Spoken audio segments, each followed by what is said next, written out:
a tener un problema ya cuando vaya envejeciendo y esto vaya a ir disminuyendo, la disminución de la testosterona. Eso le podrá producir diferentes síntomas clínicos, pero nunca va a desaparecer del todo. La mujer, si tiene un periodo en su vida en que esto y esto dejan de funcionar. ¿Por qué? Porque se atrofian los ovarios, deja de tener los óvulos, ya no existe esa señal y entonces va a tener una gran cantidad de estructuras que tenían receptores de estrógenos, que tenían receptores de progesterona y ya no tienen ese par de hormonas. Periodo se llama eso, en el cual estará la madre de la gran mayoría de ustedes, la menopausia o la perimenopausia. ¿Qué está pasando en las madres de ustedes y ellas no lo entienden? Que tienen diferentes hallazgos por el cambio drástico de la parte hormonal. Las madres se podrán estar quejando de muchas cosas muy variadas. Uno, o tienen mucho calor, a pesar de que esté haciendo mucho frío y les dan unas oleadas de calor y sudan mucho, y antes no sudaban y ahorita sudan avanzados y les comienzan a tener también efectos deslizantes, les comienza a salir el pozo también les suda. Como desaparecen también, van a tener dificultades en las relaciones con su pareja porque la vagina se reseca y la vagina se atrofia. Entonces una penetración les va a doler porque va a estar seca, ya van a estar humectando. Lo otro que también van a tener es niebla mental. Entonces van a estar, llegan a una parte y se pierden. La proteína, o sea, que la cocina se pierde, o venía, saliva, o ya queda el se pierden, se les van olvidando las cosas. Y algo que, con lo cual tienen que luchar mucho es con el peso. Pueden hacer el ejercicio que quieran, tener las modificaciones de dieta que quieran, y el peso para arriba, para arriba, para arriba, para arriba. Entonces, son varios cambios debido a esta parte aquí hormonal. Por eso es que hoy en día se van haciendo terapias de reemplazo, obviamente enfocadas en las características de cada mujer. Vamos 4 de 7.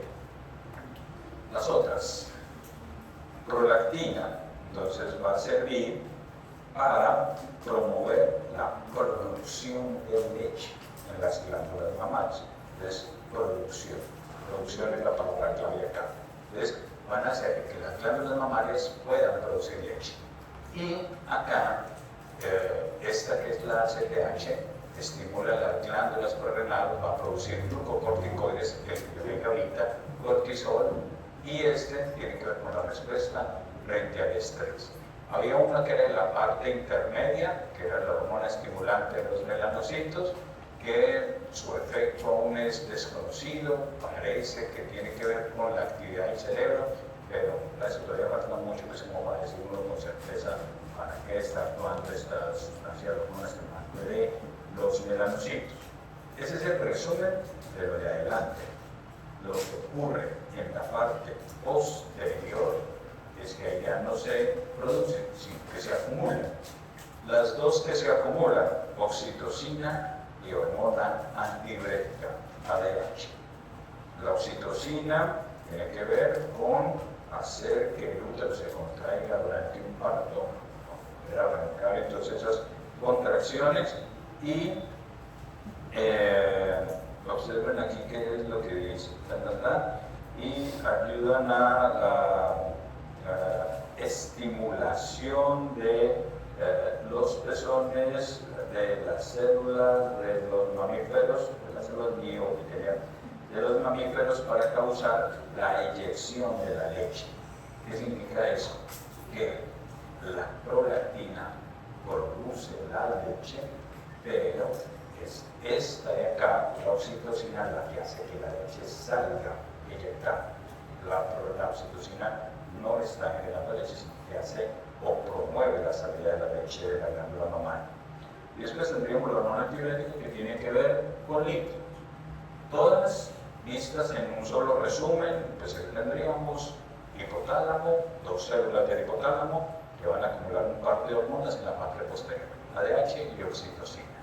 Y el hipotálamo va a enviar a través de vasos a la región anterior al adeno la materia prima para que se pueda producir la hormona para estimular la tiroides, las glándulas suprarrenales, los testículos y los ovarios con estos dos, FSH y LH, la prolactina para liberar la glándula mamaria y la estimulante de los melanocitos y la hormona de crecimiento. En español, pues ahí se las dejo para que le tomen la foto y ahí ya tendrían entonces como un resumen macro de cómo tendrían cada una de estas estructuras, de estas células, para generar entonces alguna alteración. Esa es una generalidad de hipótesis. Entramos a una sola enfermedad de hipótesis, al tumor, al adenoma hipofisial. Es un tumor benigno, o sea que esto no va a matar a una persona. Y el problema a determinarse es por esto. Es que si le parece un frijolito, si crece mucho, les va a generar algunos cambios por ser una masa en expansión. Y los síntomas que genere pues van a depender o de la hormona, o de las células que estén generando esa hormona, o por cambios anatómicos. Vista sagital, anterior, posterior, cuerpo calloso, esencialmente bulbo, cerebro, acá. Y esto es un tumor gigantesco de la hipófisis. Todo esto que está acá. Entonces esto es un adenoma hipofisiario gigantesco, macroadenoma. Pueden ser por hiperplasia. ¿Qué es hiperplasia? ¿Incremento en qué? En número o en tamaño. En número, pero también puede ser en tamaño. O sea, un tumor hipofisiario puede ser o por hiperplasia o por hipertrofia. Usualmente es por hiperplasia que van a generar alteraciones, o por qué tan grandes están, o por qué tan rápido, o qué tan lento crecen, o por el tipo de hormona que se está generando. Los tumores de la hipófisis son muy frecuentes y vendrían siendo el tercer tipo de tumor en frecuencia después de estos dos. Estos dos sí son malignos, los gliomas y los meningiomas. Los adenomas no son. Todo lo que termina en oma es tumor. Y les dije, ¿de qué va a cambiar entonces? ¿Qué tan rápido, qué tan lento crezcan? Si producen mucho o si producen poco. Y van a producir alteraciones neurológicas, que esto es lo que nos vamos a centrar.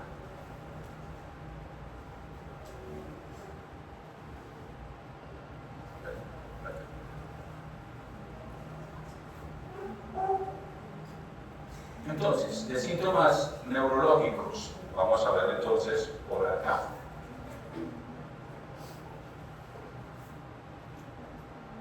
El primero, si él está por debajo del quiasma,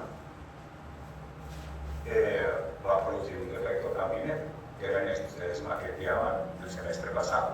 Y el defecto es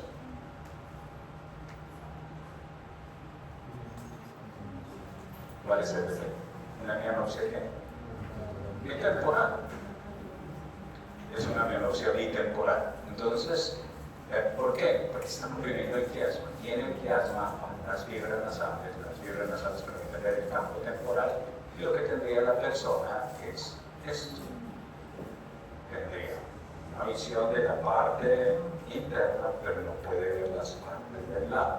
¿Por qué no puede ver las partes del lado? Porque está comprimiendo las fibras nasales que me permiten ver los campos temporales.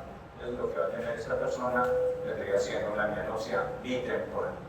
¿Qué alteraciones visuales se pueden dar entonces, además de una mianopsia bitemporal?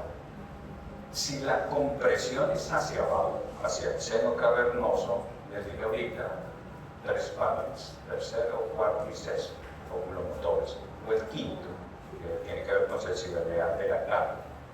Si comprometen el tercero, hay tosis por la alteración del párpado superior. Si compromete el quinto, habría un compromiso del nervio trigémino, generar dolor. Y si comprime cualquiera de estos de los motores, pues vamos a tener un ojo dirigido hacia el frente y otro perdido. Vamos a tener un estrabismo. Y si hay estrabismo, hay diplopia. Entonces acá estarían los diferentes hallazgos: tosis, diplopia y dolor por alguna de estas alteraciones. va a poder entonces también irse acompañando de algunas alteraciones endocrinas y vamos a ver tres grandes grupos que se van a denominar síndromes específicos. Desde dentro de los síndromes específicos de este tumor, vamos a ver el primero, un prolactinoma, un tumor de la hipófisis, pero caracterizado por un incremento de las células de la prolactina. Este es tal vez uno de los más comunes. Tendríamos el prolactinoma, que va a producir mucha leche. Y este tumor, que vendría siendo uno de los más frecuentes, es en realidad, esto sí tiene, pues yo no tengo 1,4, yo diría por ahí 1,10. Entonces, más o menos entre 1 a 10 pacientes que se les practica una autopsia, después de cierto rango de edad, casi en ella podrían tener algún tipo de tumor hipofisiario. O sea que aquí pueden haber algunos de ustedes que tengan tumor hipofisiario, pero que no lo sepan. Y podrían morir y vivir mucho en ellos sin ningún tipo de alteración. Pero recuerden que será mucho y si les va a poder producir alguna alteración.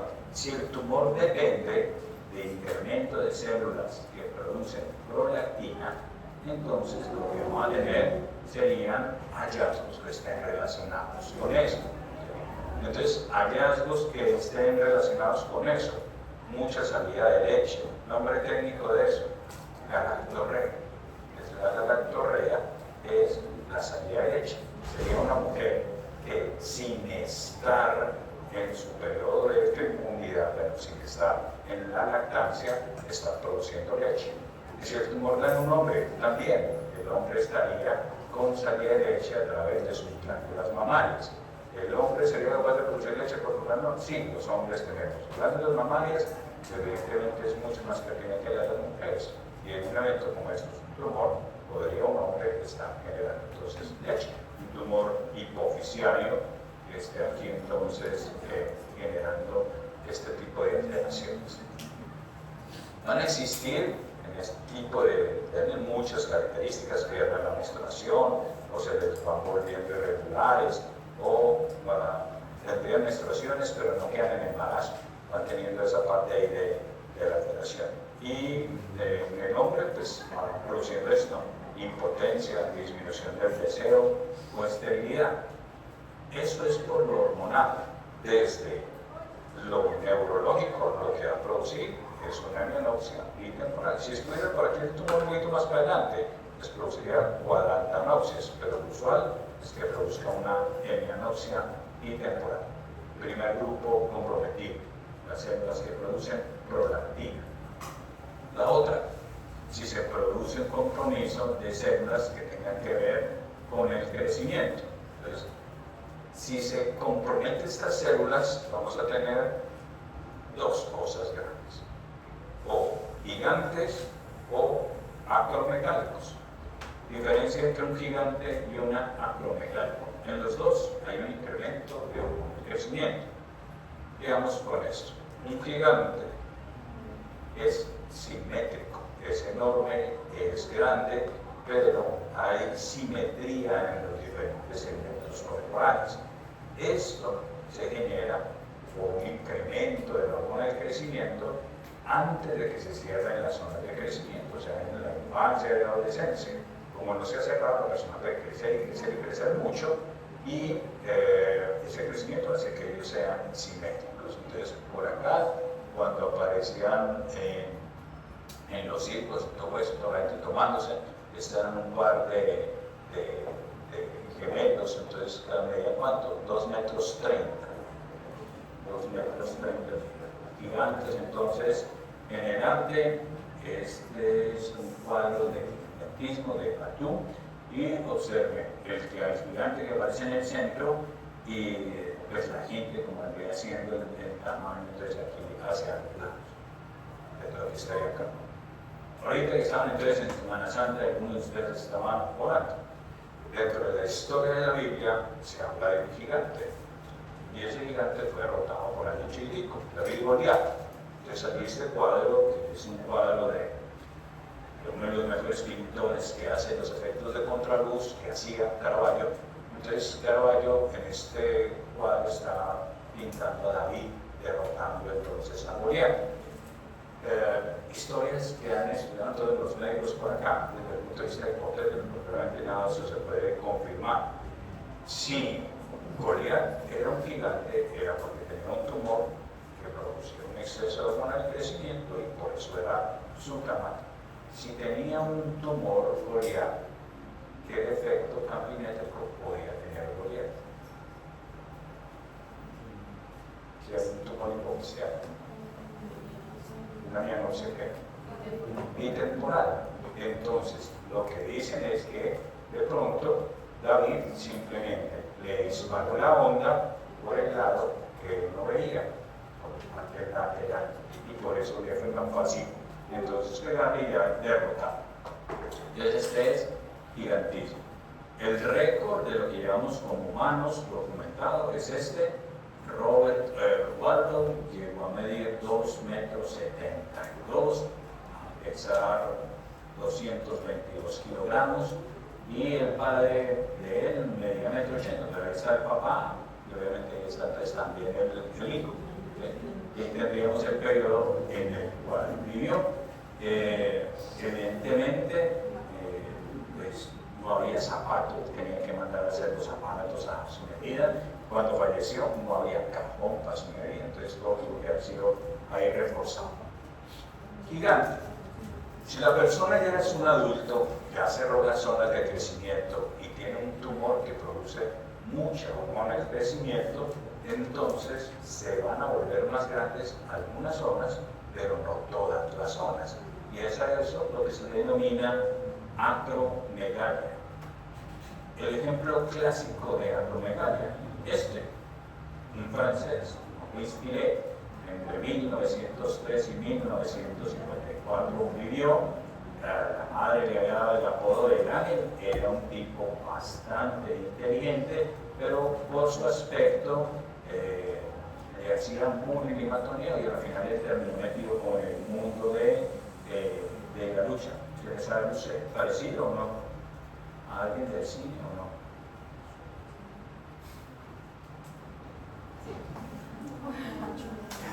Es el modelo, porque la cara de él fue dejada entonces como en un molde, y esos moldes fueron después utilizados por la empresa que sacaron entonces todas las películas de Shrek, y Shrek está basado en lo mismo.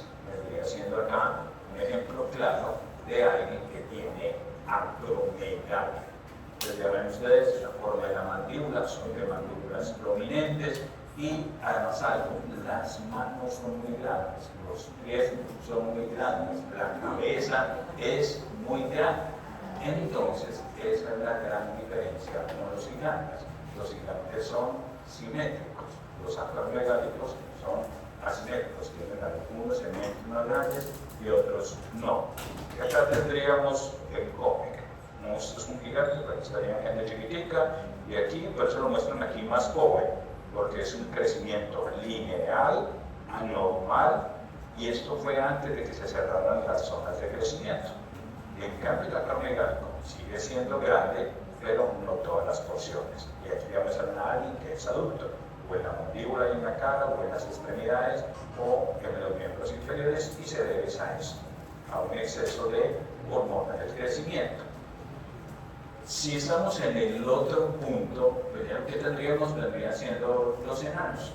Entonces, los enanos, es un cuadro de Velázquez. El enano de Velázquez que aparece por acá, el enanismo puede ser de diferentes tipos. Existe un enanismo que es derivado de la hipófisis, y esos enanismos hipoficiarios pues vendrían siendo por una falta de déficit de hormona del crecimiento. Y el tercer y último grupo de los adenomas del crecimiento sí compromete la hormona que tiene que ver con producción de cortisol. Esa es una enfermedad muy específica, el Cushing. Entonces el Cushing es un exceso de cortisol por las glándulas suprarrenales. Si yo tengo un exceso de cortisol y tengo un Cushing, ¿qué se podría producir? Diferentes hallazgos clínicos. Pero una cara redonda, con huecos en la cara de luna llena, una acumulación de grasa en la parte posterior e inferior de la nuca, se llama endurecimiento del vello facial, hay osteoporosis, hipertensión, obesidad, y en el abdomen comienzan a aparecer muchas estrías, estrías aquí ya verticales. Las extremidades se van volviendo delgadas y en la mujer tendríamos pérdida de la menstruación. Cushing. Aquí está, cuello de búfalo, cara redonda, estrías, obesidad. Para los que les tocó esta época, este personaje de Los Simpson, entonces lo que tenía era un Cushing, Barney, aquí esta parte de la obesidad, el cuello de búfalo, la cara en una llena, y por acá la hipotrofia de los miembros inferiores. Y ya entendiendo, la gente que tenga familiares que sepan de nutrición, sabrán que no todo el mundo es gordo por todas las mismas causas. Pueden existir obesidades que dependan por tragar mucho. Entre los hombres hacemos más una tendencia a acumular grasa aquí en la parte central y las mujeres hacen una mayor tendencia a acumular grasa, sacan las caderas, glúteos y en la parte superior de los miembros inferiores. Y eso puede ir cambiando. Uno podría decir que si una persona tiene una mayor acumulación de acá, tiene un patrón más estrogénico en su acumulación de grasa. Pero si tiene este cuello de búfalo, esa obesidad central con estrías, uno diría que esta persona es más de cortisol, que habría que mirar cómo le podríamos manejar esa parte del cortisol. Y acá observemos una paciente que tiene cara de luna llena, que tiene estrías inclusive hasta la región mamaria y aquí el abdomen. Esto puede ser o por un tumor o también lo podemos hacer los médicos. En la sesión pasada, en una de las sesiones pasadas hablábamos de hipersensibilidad. Y hipersensibilidad del cuerpo puede estar atacando el propio cuerpo. Cualquier, supongamos enfermedades, lupus, artritis, Sjögren, enfermedades autoinmunes. En todas las enfermedades autoinmunes, el tratamiento se va a centrar antiinflamatorios. Y los antiinflamatorios más potentes que existen son los esteroides. Yo le puedo dar a una persona muchos esteroides, le voy a controlar su enfermedad, pero ese exceso de esteroides le va a generar un uso medicamentoso. Entonces esa parte es como el juego entre lograr cuadrarle la enfermedad autoinmune, pero sin dañarle más cosas, o estarle dando un medicamento para disminuir la inflamación. Por acá, entonces el cuello de búfalo, y ahí tendríamos el resumen entonces de los hallazgos de un paciente con Cushing, que son mucho más frecuentes en mujeres que en hombres, por todo lo que estamos hablando aquí de autoinmunidad. ¿Cómo regula el cuerpo? ¿Cuánto necesita de cada hormona? Primero, esta parte de acá están las que tienen que ver con R, la TRH, CRH, las liberadoras. Esto está aquí en el hipotálamo. Y eso va a llegar aquí a esta estructura, a la hipófisis. En la hipófisis tengo la adeno para producir 7 y la neuro para producir 2. Entonces esto va a producir esas sustancias o para el crecimiento, o para las gónadas, o para la tiroides, o para la suprarrenal. Y cuando estas estructuras producen sus hormonas, el cuerpo sensa cuánto tiene esta persona de hormonas. Y entonces le va a dar una señal aquí arriba para decir, estoy bajito de hormonas, pues produzco más, todo lo demás la odio. Tengo muchas hormonas, pues freno la producción desde aquí arriba.